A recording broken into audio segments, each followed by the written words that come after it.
Ini adalah orang yang mendefine number 7 at Old Trafford, Manchester United. MLS kan Amerika Serikat, ini Amerika Utara.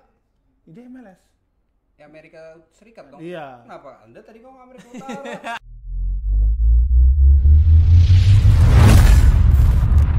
Halo, selamat datang kembali di Waktu Bagian Bola bersama saya Irfan Rapsodi. Sama saya Gerald Gonzalez. Dan saya Jerry De Stefano. Oke, kalau gitu saya adalah Irfan Beckham. Kok saya lihat-lihat ini pemain-pemain jadul semua yang dibahas. Mau bahas apa nih emang hari ini? Jadi hari ini karena lu langsung gas gitu, gue tuh sebenarnya tadi gue mau sapa-sapa dulu. Nggak ada bridgingnya, langsung. Habis langsung bikin borongan di Stefano.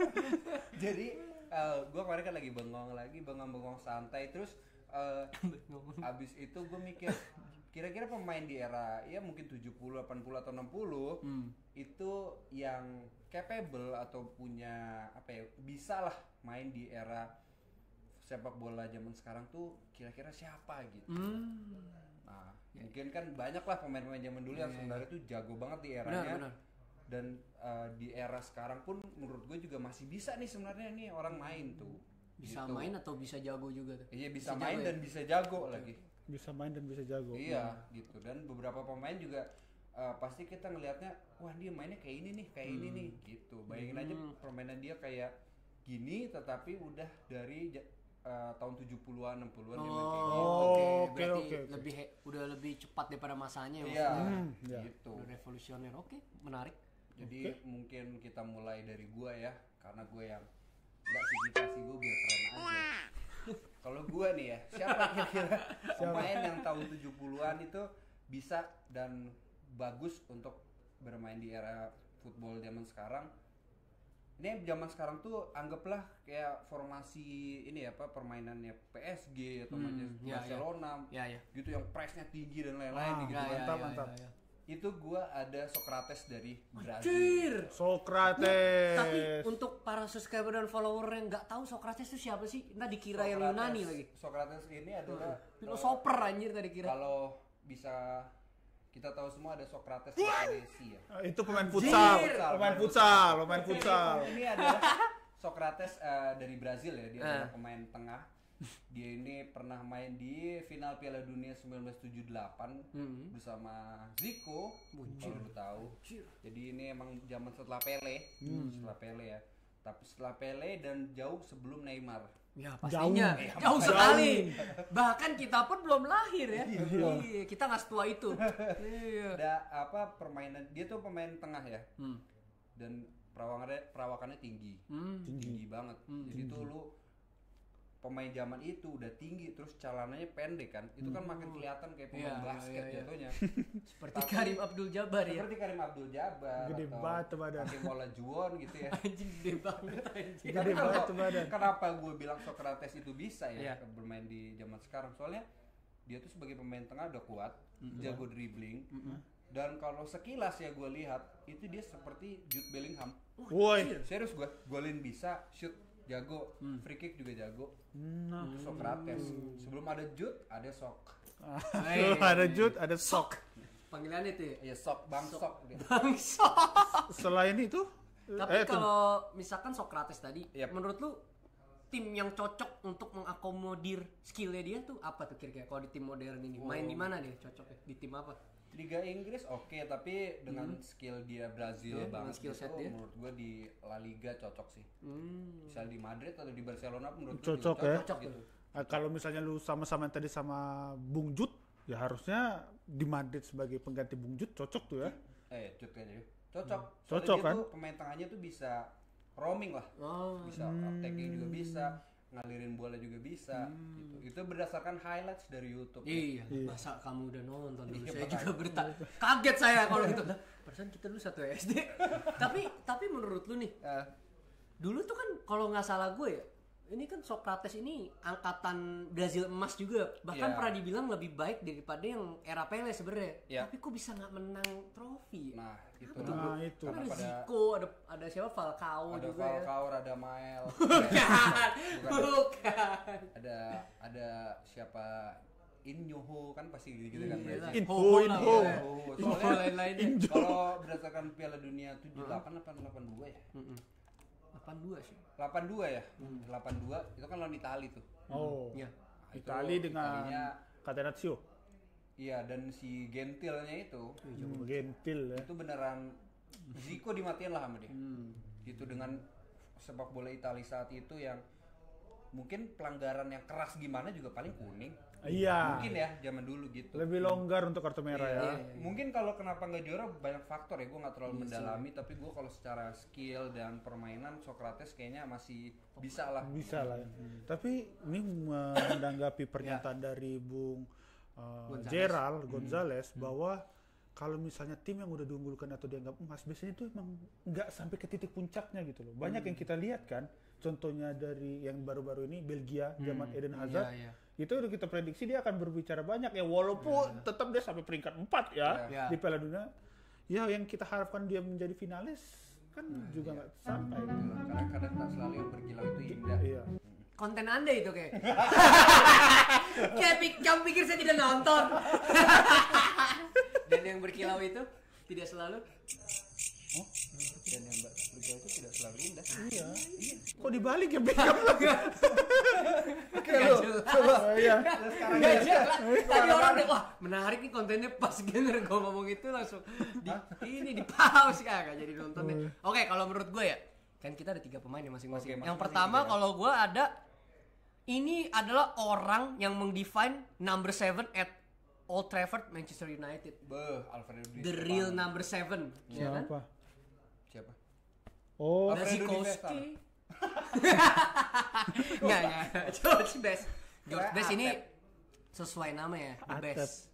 Jadi dia pada zamannya ya, itu kan main di era Sir Matt Busby ya, Busby Iya. Babes ya.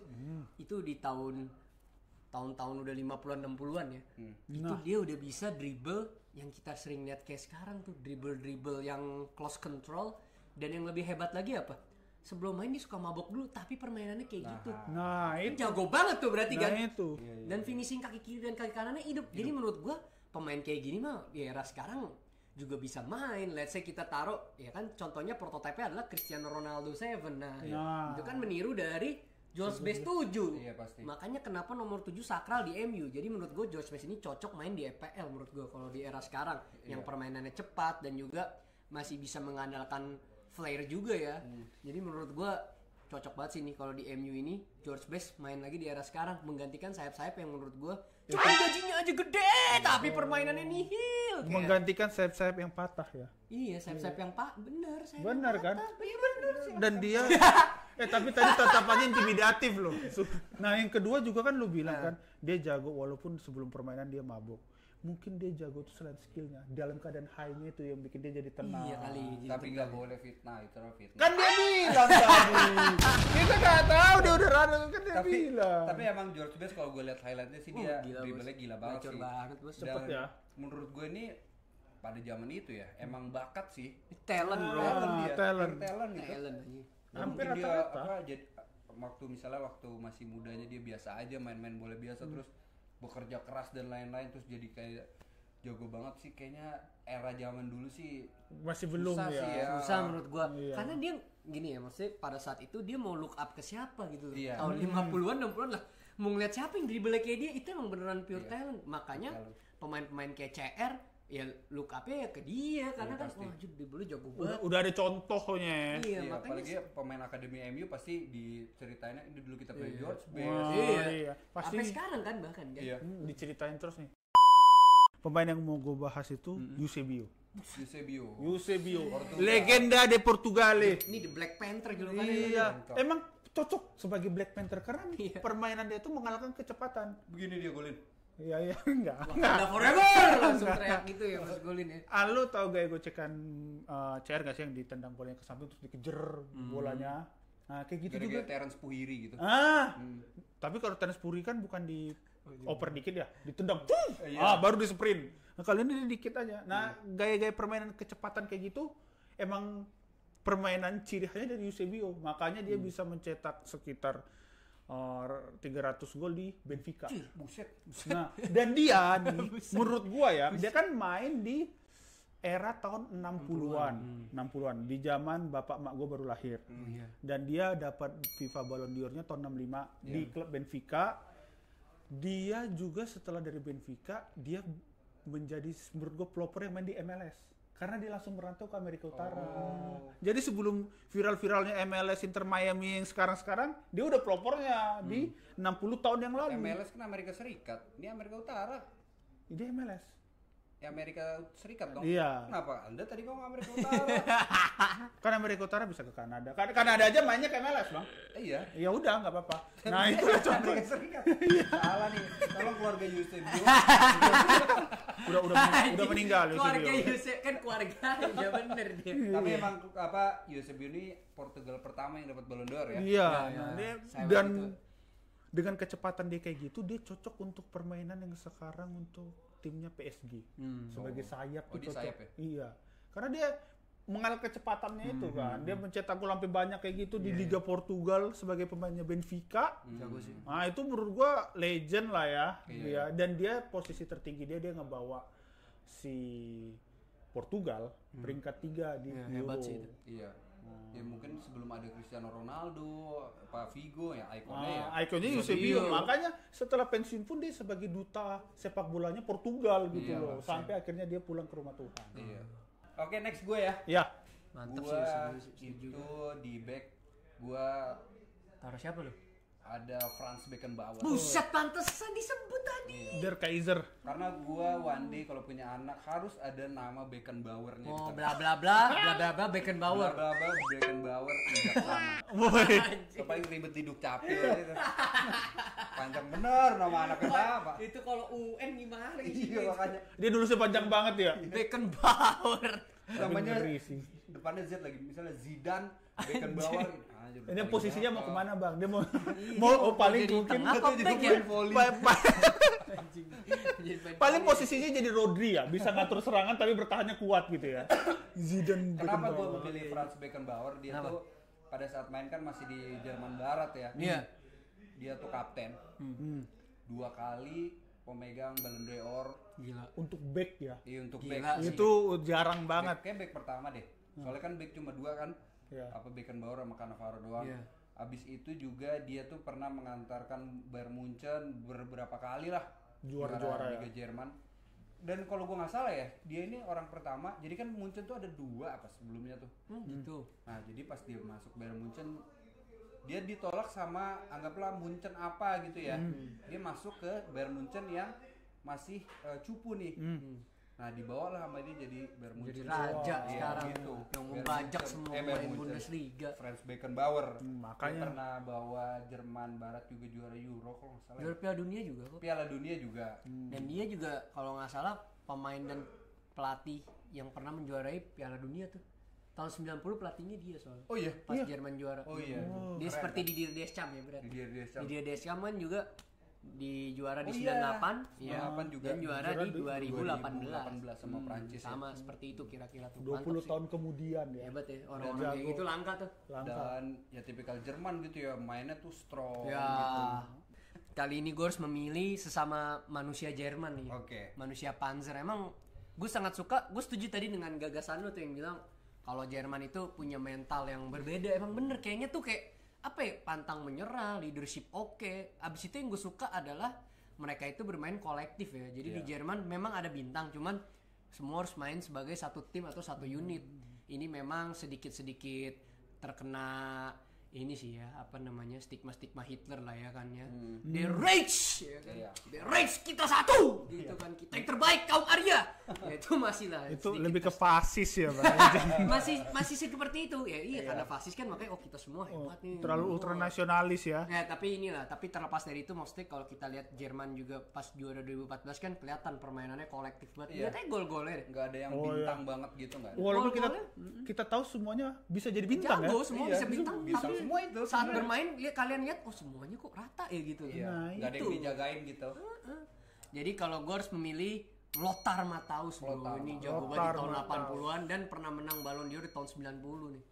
Ini pemain menurut gue kelas. Kenapa? Karena kan kita tahu ya, hampir semua tim besar sekarang tuh memiliki pivot yang bisa, pivot ya pasti bertahan ya tugasnya, tapi bisa bantu serangan.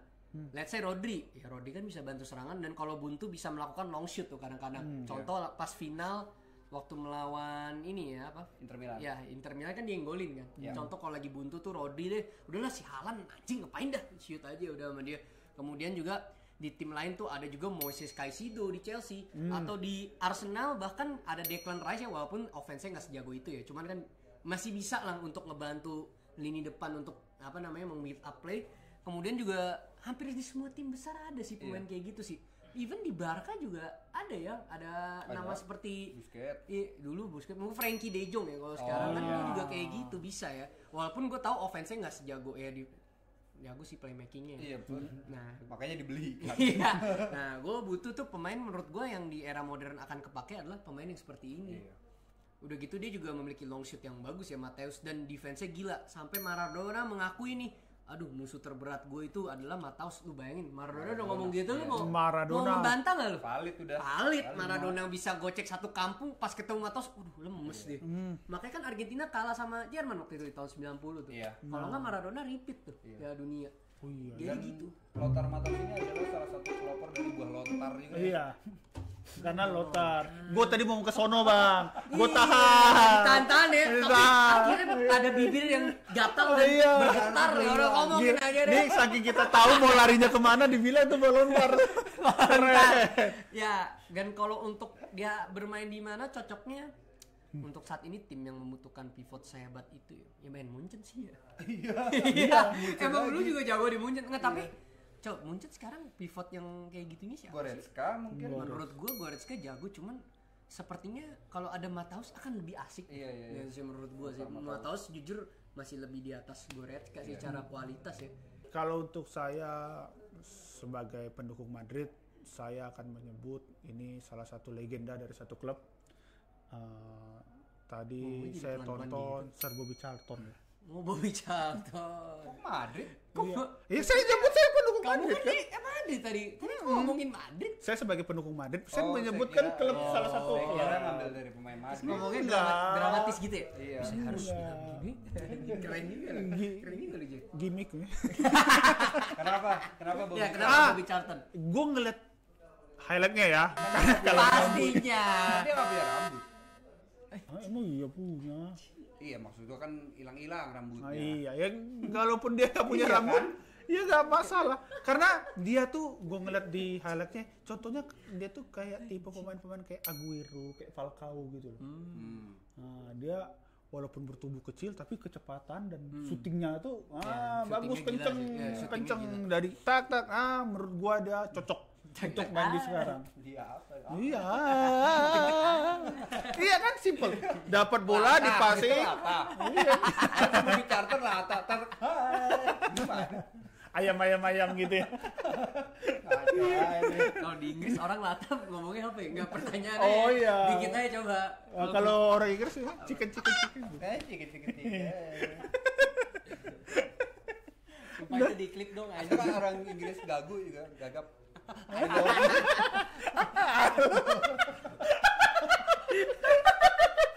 Aduh. Aneh benar, Gerald. Aduh, kok dia ada pertanyaan gitu ya?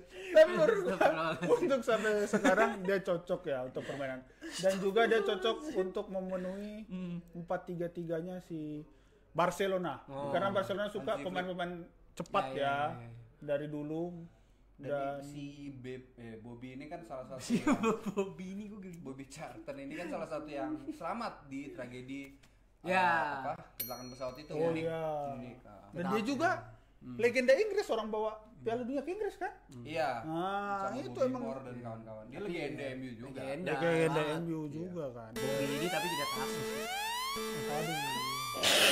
Tapi udah sampai emosi. Kok kesal? Iya, gue udah. Aduh, padahal gue maksudnya ke Kertanegara ya, kucing masih lebih enak ya. Ini, aduh. Lanjut. Blok Medan ya. Aduh. Lu sih. Aduh. Udah. Nah, udah. Nah, kita balik lagi ke lu, Bang. Kita balik. Baru 1000 udah di tag down anjir. Oke. Balik ke lu. Gue ya. Gue last itu gue ke pemain yang pernah bermain di Indonesia, yaitu dan dia kurang angin nih. Oke. Mario Kempes. Nah, kenapa gue milih Mario Kempes? Karena tuh, dia kalau memang kita mengingatkan seperti ini ya, seperti Hernan Crespo. Oh, cara mainnya ya. Dia pernah juara Piala Dunia juga tahun 78. Ah, dia legend sebelum Bang Mardon. Sebelum Bang Mardon. Dan menurut gua dia tuh tipikal striker yang jago dribble bola, sundulannya oke, dan apa sih namanya ya? Body contactnya tuh berani gitu buat fight lah. Beneran kayak Hernan Crespo. Jadi menurut gua di era sekarang yang nggak banyak striker yang seperti itu lagi, itu menurut gua dia cocok lah di era sekarang. Seperti Real Madrid cocok. Madrid dulu ya? Maksudnya kalau main Arsenal cocok. Arsenal cocok. Sangat. Cocok. Butuh finisher. Berarti dia mungkin cara mainnya sama kayak Erling Haaland gitu ya, kuat gitu. Hernan Crespo sih. Kalau yang terbarunya ada Crespo juga udah tua juga. Kita mau nyari sekarang. Crespo juga udah tua. Iya juga ya. Udah gocap loh umurnya. Iya, mungkin Crespo. Gyökeres oke lah. Gyökeres lah ya. Crespo. Soalnya kayaknya dia nggak setinggi Haaland deh. Iya, dia nggak begitu tinggi. Nggak begitu tinggi. Mario Kempes. Makanya kan nggak Kurang begitu langit. Kempes. Kalau anginnya bagus tadi tinggi. Kurang angin. Karena kurang angin, Kempes. Netizen Argentina lu kena lu. Argentina nggak tahu Kempes. Awas tuh. Lu udah bang, kita udah awas. Kempes itu kan dari waktu orang tuanya tuh pernah ikut Ini beneran. salah satu acara namanya Kemang Festival. Festivalnya pakai P ya. Kemang Festival. Kan orang Betawi festival lu gimana? Ini konspirasi khusus. Gimana? Gila nih eksklusif. Ayo Gerald sekarang kelas. Haji kurang angin. Oke, kalau saya kembali lagi ya.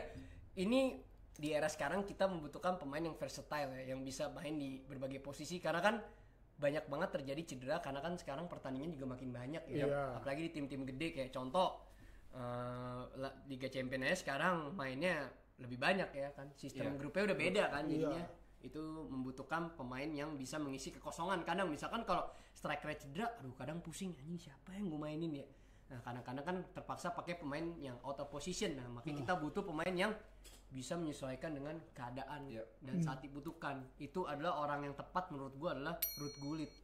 Tuh bener-bener dia balance ya. Maksudnya kalau kalian lihat parameter skillnya hampir semuanya dia bisa bro. Coba deh apa yang nggak bisa? Heading bagus, kan badannya tinggi kan gede. Dribble bagus, untuk ukuran orang gede dribblenya one of the best menurut gue. Kemudian build up play flare-nya ada. Jadi gue ngeliat nggak ada weakness yang notable nih dari pemain ini. Mungkin agak nyentrik aja sih orangnya, cuman sisanya sama ini sih kelemahannya dia injury prone aja sih. Gitu doang sih, padahal badannya gede tapi banyak ya pemain AC Milan yang injury prone. Iya sayang banget, makanya lu bayangin kalau nggak injury prone mungkin karirnya bisa lebih long lasting lagi ya. Karena kan akhirnya dia setelah di AC Milan prime-nya kan di AC Milan, dia harus pindah ke Sampdoria dan akhirnya ke Chelsea. Chelsea-nya lagi nggak prime dulu kan. Nah itu menurut gua ini salah satu pemain yang hebat banget ya. Jadi dia di awal karirnya pernah dipakai sebagai sweeper nih di Harlem FC. Abis itu dia pindah ke PSV, itu dia jadi attacking midfielder. Dari sweeper loh. Iya makanya kan. Kemudian dia di AC Milan itu dia pernah dipasang jadi striker karena Van Bastennya suka cedera, iya kan? Terus bisa jadi attacking mid lagi, kadang-kadang jadi central midfielder, jadi di playmaker dan di semua tempat dia perform dengan hasil akhirnya apa? 1987 menang Ballon d'Or. Ya, dan AC Milan UCL winner juga dengan trio Belandanya Frank Rijkaard, Ruud Gullit dan juga Van Basten tadi. Era Arrigo Sacchi. Main AC Milan. Jadi ini kalau ditanya cocoknya main di tim apa? Apapun lah, you name it. Siapa yang nggak mau Gullit silakan. Kalau di ini kira-kira nih permainannya kayak siapa ya kalau yang kita? Yang tipis-tipis lah atau yang Valverde sih menurut gue. Valverde. Karena kan Valverde juga bisa bermain di berbagai posisi kita tahu dan juga selalu perform ya di semua posisi dan juga memiliki long shoot, sama-sama jago long shoot dua orang itu.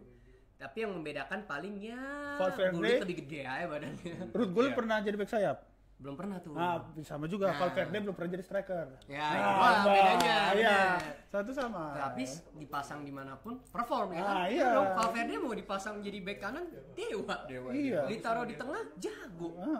Susah pemain kayak gitu zaman sekarang ya. Susah. Dan menurut gua tadi Gullit sih. Oke, sekarang Bung Jerry. Kalau saya sebagai penutup dari kita bertiga, saya mendukung dan pastikan semua setuju Johan Cruyff.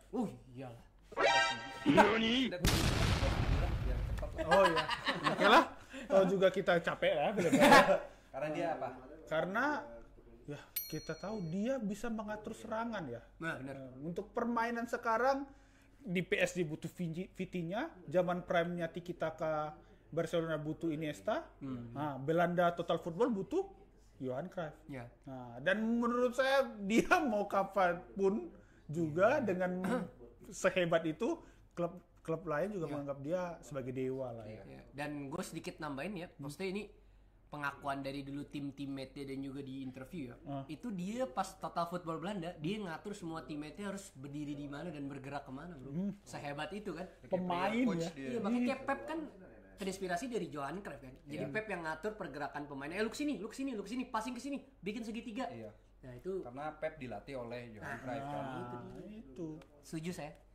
Oke. Oke, jadi itu ya, berarti kalau kita recap, berarti di gua tuh ada Socrates, Franz Beckenbauer, dan juga Mario Kempes yang pantas main di era zaman sekarang. Kalau dari apa? Kira mau dikeluarin lagi. Kagak udah. Oke, kalau di saya tadi ada ini ya, pasti yang pertama. Sudah lupa lu siapa yang pertama.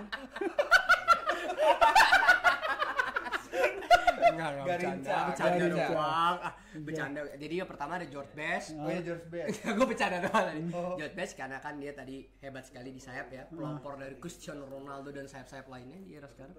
Kemudian ada Lothar Matthäus dan juga tadi terakhir ada Ruud Gullit. Nah, untuk Jerry? Dan saya dari legenda Portugal Eusebio, terus legenda Inggris Sir Bobby Charlton. Dan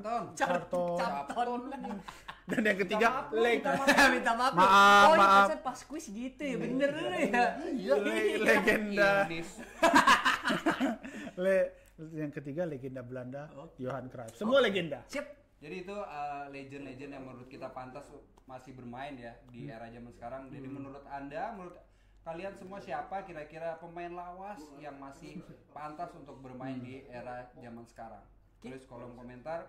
Sampai jumpa lagi di Waktu Bagian Bola. See you guys.